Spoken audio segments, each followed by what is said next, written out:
Welcome back. Well, our next guest is one of the highest paid male models in the world, earning a whopping $1.4 million just last year alone.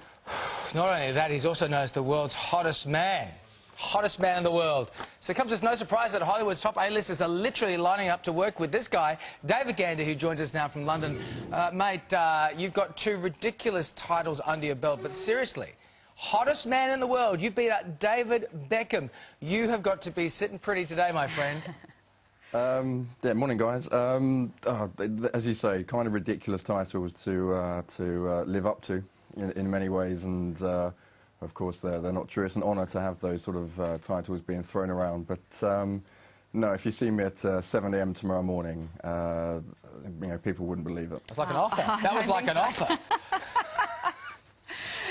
David, I know you've worked with some of the top celebrities in Hollywood. When Jennifer Lopez calls you to star in her new video, I'm sure most people wouldn't even hesitate. Would you do it?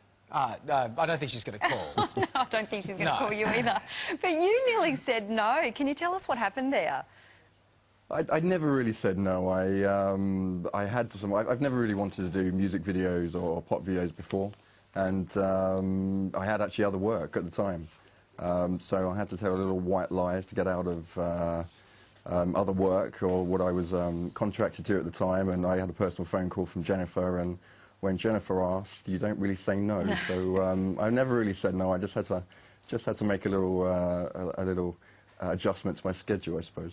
Of course, and I'm sure it was worthwhile. Now, look, I want to talk about the gender pay gap here, because you're in one of the few industries where women get paid more than men. I mean, Giselle last year earned $42 million. I think we need to start doing something about this. What do you say to that, sir? Well, hopefully I've already been doing something about it. But the thing is, the women earn much more because the women's fashion industry is much bigger. You know, this is increasing. You know, we're an industry in the UK where clothing was at sort of like 9 billion. It's now at 12 billion. So men's fashion is at an ever-increasing sort of industry. But the numbers that are thrown around, what Giselle earns, what I earn, are literally picked out of the sky. We've even sort of queried where these numbers come from, and people like Forbes and other people have sort of said, "Oh, we just make them up." Oh. So it's not quite the sort of the distance you think it is, really. I'm going to cut to the chase here. I'm sure every woman watching wants to know whether you are on the market. I know you like to keep your private life private. Why is that? Really, because exactly what it says in the words. Really, it's private, and even though I'm in the public eye, which is a sort of a byproduct of the industry I'm in and the industry I choose to be in, the people in my private life don't always want to be part of that, and I wouldn't want to sort of force them into that at all. So it's very much about me, and I like to keep my private life away from sort of my business life, and I try to keep it as private as possible. So I don't often, I never talk about who I'm dating, and I never sort of tweet or Instagram locations or where I am. It's a very much sort of, when I'm in business, then all of those things come into context, but when they're not, then I sort of just keep myself to myself with my family and my friends and people I'm dating.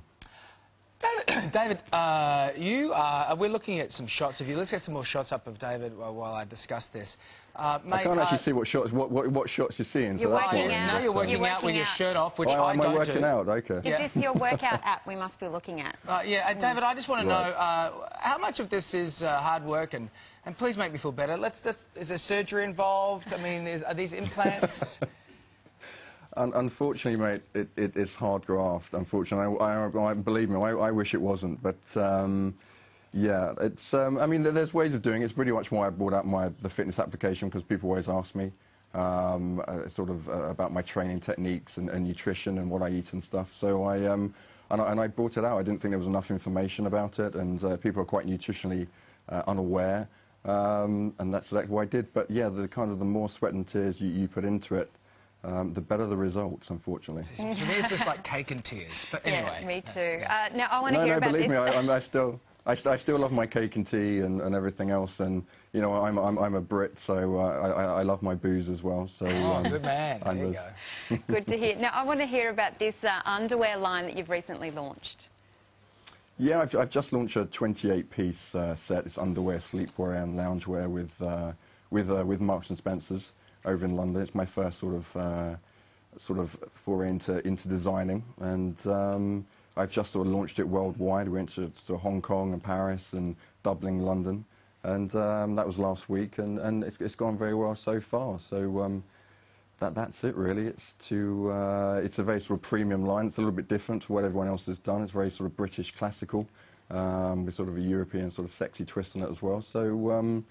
But that's it in a nutshell, really. David, thank you for bringing your charming ways to our show this morning. It's been our pleasure, really. It's been both our pleasure. No, you're a really great guy. Come down here and say hi to us in Australia. I will do. Thanks, guys. Appreciate it.